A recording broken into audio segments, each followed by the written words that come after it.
नमस्कार दोस्तों, कैसे हैं आप सभी। आज की कहानी का शीर्षक है परछाइयों के पीछे। दिसंबर महीने की करकराती ठंड की सुबह सौरभ गरम गरम चाय की प्याली के साथ अखबार के पन्ने पलट रहे थे कि अचानक फ़ोन की घंटी बज उठी। सौरभ ने वहीं से आवाज़ लगाई, सुमी देखो तो किसका फ़ोन है। पर मैं रसोई में व्यस्त होने के कारण वहीं से बोल पड़ी, आप ही देख लो ना। सौरभ ने फ़ोन उठाया। दूसरी ओर से कोई आवाज़ नहीं आई।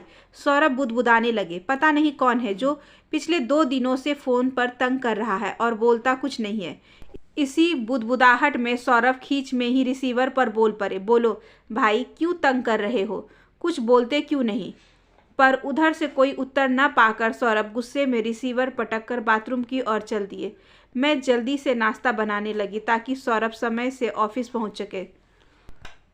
सौरभ के ऑफिस के लिए निकलते ही मैं जल्दी से घर में बिवरा सामान समेटने लगी। ना मालूम क्यों आज मेरा ऑफिस जाने को ही जी नहीं चाह रहा था। नज़रें फ़ोन पर ही टिकी थी। तभी फ़ोन की घंटी बजी। उधर से प्रशांत की आवाज़ सुनकर मैं तो मानो स्वप्न में से जाग उठी और शिकायत करने लगी, अगर 2 दिन से दिल्ली में हो तो मुझे पहले क्यों नहीं बताया। प्रशांत ने कहा, जब भी फ़ोन करता था तुम्हारे पति ही उठाते थे, अब फ़ोन पर शिकायत ही करती रहोगी। मिलने आओगी या भी नहीं। प्रशांत ने मिलने की जगह बताकर फ़ोन रख दिया। मैं जल्दी से तैयार होकर कनॉट प्लेस की ओर निकल पड़ी। दूर से ही रीगल सिनेमा के आगे खड़े प्रशांत पर नज़र पड़ी। आज 5 वर्ष के पश्चात उन्हें इस शहर में देखकर मुझे बड़ी खुशी हुई और अनायास ही मेरे कदम बेख्याली में उनकी ओर बढ़ गए। प्रशांत मुझे देखकर मुस्कुरा दिए और मैं उन्हें अपलक निहारती रह गई। न जाने क्यों मेरे होंठ सिल गए। मैं जर्सी वहीं खड़ी रह गई। प्रशांत ने कहा, सुमी कहाँ खो गई हो, चलो पास में ही गोलाड है, वहाँ बैठकर बातें करते हैं। 5 साल के बाद की मुलाकात में बातों का सिलसिला अपने आप ही चलता चला गया। मैं और प्रशांत एक ही ऑफिस में काम करते थे। जब मैं ऑफिस में नई आई थी तो सबसे पहले प्रशांत से ही मुलाकात हुई। उन्होंने ऑफिस के सभी तरह के काम में मेरी मदद की। मुझे भी उनकी तरफ से धीरे धीरे झुकाव का एहसास होने लगा। प्रशांत के ना आने पर एक खालीपन सा महसूस होता था। हर समय मेरी नज़रें उनका पीछा करती थी। मैं नहीं जानती कि प्रेम की वास्तविक परिभाषा क्या है। क्या यही प्रेम है? किसी शख्स के जाने के बाद उसकी छोटी छोटी बात भी मन में विचारों में घूमती रहती है। अकेलेपन में उनकी यादों का मुझे घेर लेना, अपने ही ख्यालों में उनसे संबंधित अनगिनत प्रश्नों का उठ जाना और उठे प्रश्नों का स्वयं उत्तर दे देना, ये सभी बातें मेरे अंदर नई अनुभूति का प्रवेश करा रहा था।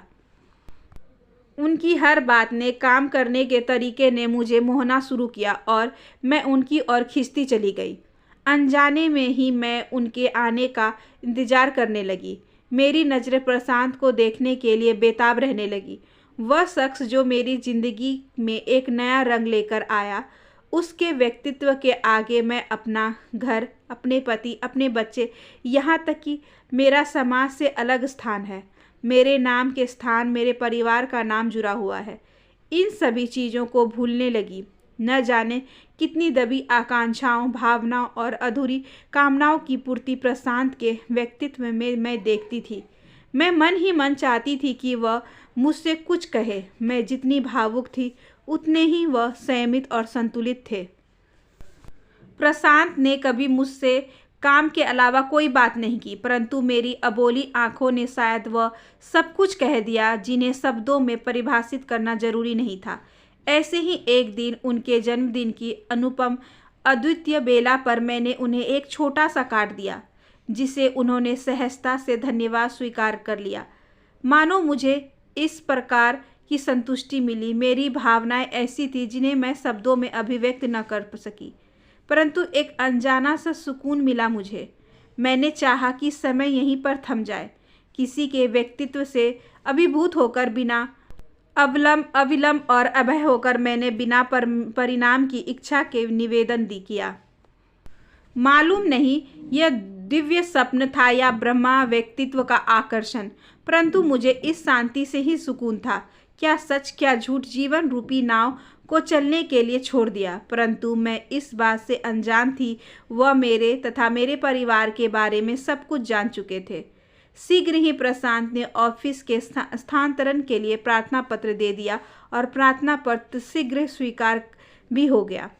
प्रशांत बिना मुझसे कुछ कहे अपने परिवार सहित दूसरे शहर चले गए और मैं उनसे प्रशांत ने शांत भाव से कहा, हाँ सुमी, तुम्हारे बारे में सब कुछ जानता हूँ। मैं कुछ पूछ भी नहीं सकी, बस हंसी और आवरण मुख पर चढ़ाकर उन्हें प्यार से विदाई दे दी। अब मैं प्रशांत की यादों के सहारे जीने की कोशिश करने लगी, परंतु मानसिक रूप से मैं संतुष्ट ना हो सकी। वैसे सौरभ के लिए मेरी इच्छा अनिच्छा बहुत मायने रखती थी।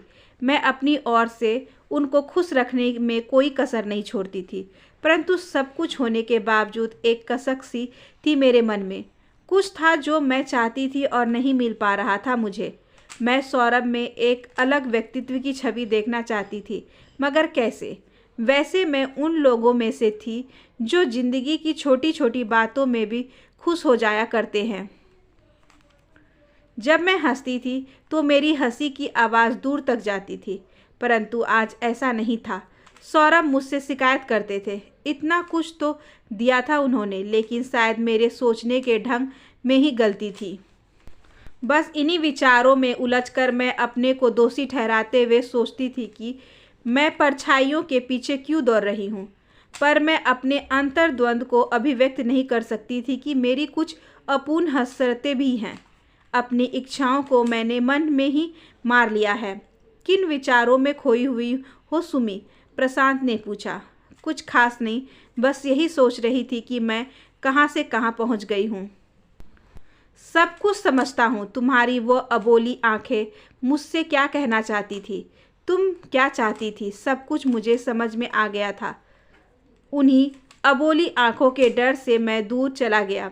मैं जानता था कि जिस तरह तुम सोच रही हो वह ठीक नहीं है, और उस समय मेरे द्वारा समझाने पर भी तुम कभी न समझ सकोगी।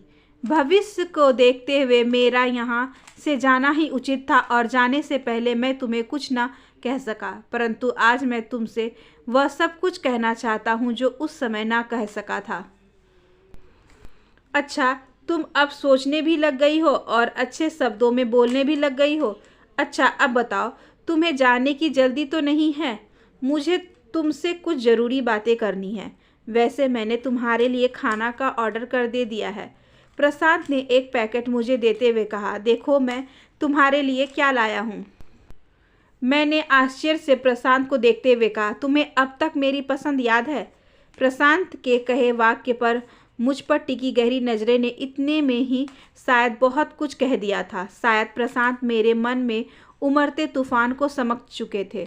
उन्होंने मेरे कंधे को थपथपाते हुए कहा, सुमी, अब तुम इंतज़ार करना छोड़ो, परछाइयों के पीछे भागना छोड़ो, दिन में ख्वाब मत देखो, अपनी मुट्ठी में चांद को बंद करने का प्रयास मत करो। सच्चा प्यार त्याग में है, एक दूसरे को पाने में नहीं। सौरभ बहुत अच्छे इंसान हैं, वह तुम्हें बहुत प्यार करते हैं। तुम्हारे फूल से 2 बच्चे हैं, उन्हें परवान चढ़ाना है। उन पौधों को फलदार पेड़ बनाना ही तुम्हारे जीवन का ध्येय है। यही यथार्थ है, यही सच है। प्रशांत धराप्रभा बोले जा रहे थे। देखो सुमी, मैं तुम्हारी हरी भरी गृहस्थी को कांटों में तब्दील करने का सबब नहीं बनना चाहता। अच्छा सुमी, अब मुझे जाना है और तुम मुझे मुस्कुराकर विदा करो। अगर ज़िंदगी रही तो हम फिर मिलेंगे। वैसे मैं तुम्हें एक बात दिल की अतल गहराइयों से बता रहा हूँ कि तुम आज भी मेरे लिए महत्वपूर्ण हो।